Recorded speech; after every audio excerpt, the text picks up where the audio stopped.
All right, what's the next law? It's connected, isn't it? Don't you think? The law of passion and desire. So let's... All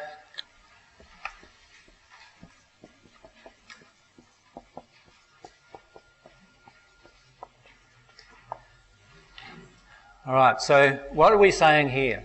What we're saying is that I am the most powerful creator when I am operating in my desires completely. That's what I'm saying. So that's the law of desire. And remember, desire is about asking. Remember, we've talked about asking. Asking isn't something that occurs in your head either. It occurs in your emotions. What do I feel I want? Not what do I think I want. This is why for many people, when they hear about the law of attraction, you know, like the Secret style law of attraction, they try doing all these intellectual things and then they still can't create what they want.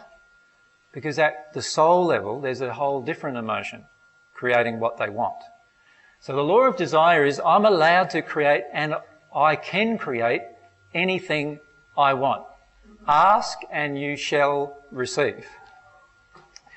Now, how many times do we break that? Well, quite a lot. Every single time you ask for something and don't believe you're going to get it, you break the law. Because the feeling, the emotion in you is, I'm not going to get that. That's not going to happen for me. And off it goes, right?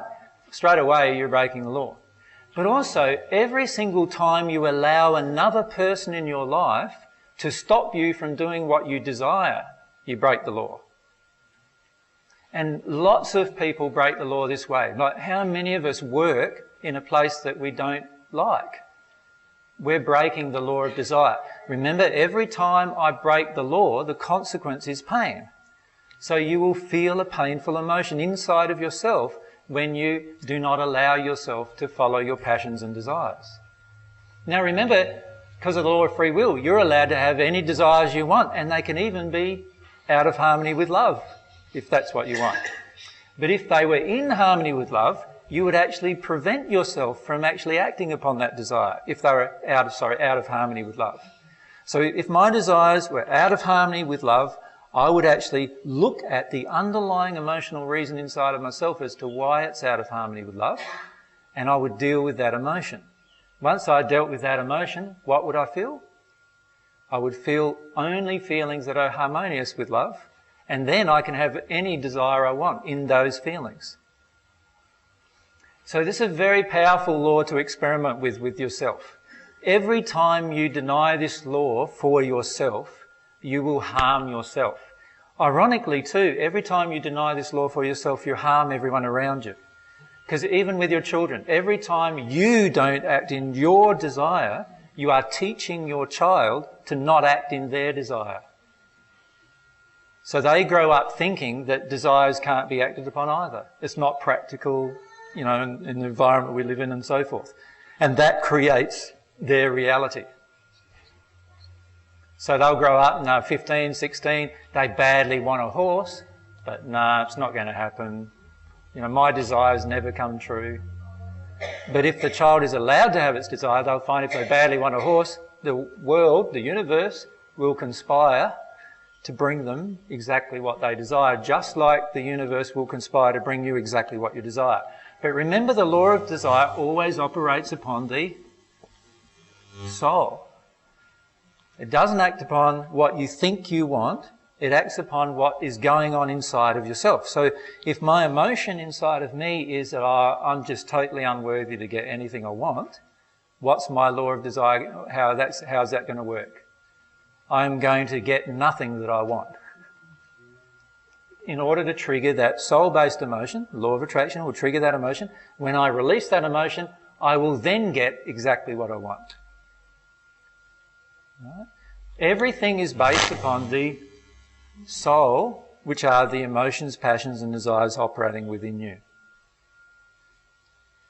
Now, you can put that into practice and experiment with that. Every time you experiment with that, you'll find that desire is one of the most powerful things you can develop. So the divine love path is not just about dealing with negative emotions, right? It's also about learning to exercise your positive desires, yeah, and really follow them completely. You'll be surprised when you start doing it that oftentimes you have no idea what desires you actually have. Like, I went through this period in my own life where I sat down and I went along to a guy who was helping me work through emotions, and he asked me to do an exercise. And the exercise was that I had to list all of my passions. And I went back the next week with a blank page because I didn't really know what they were, right? And there was a heap of emotions in that. And I was talking last week at one of our seminars we did at Armidale to a couple of fellows after the group. And they come up to me and said, you know, I've been seeking, one of the men was in his 60s, and he's come up and said, you know, I've been seeking to know what my life's purpose is for the last 60 years, and I still don't know what it is.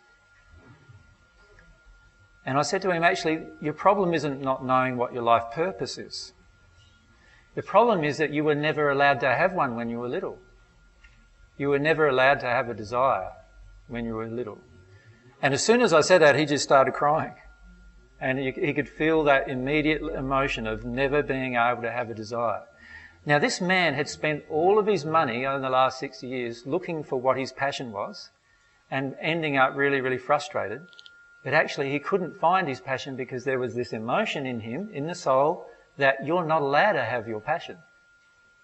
And if that emotion's in your soul, at the end, unless that comes out of your soul, you're going to live the rest of your life thinking that you don't know what you feel and don't know what you desire.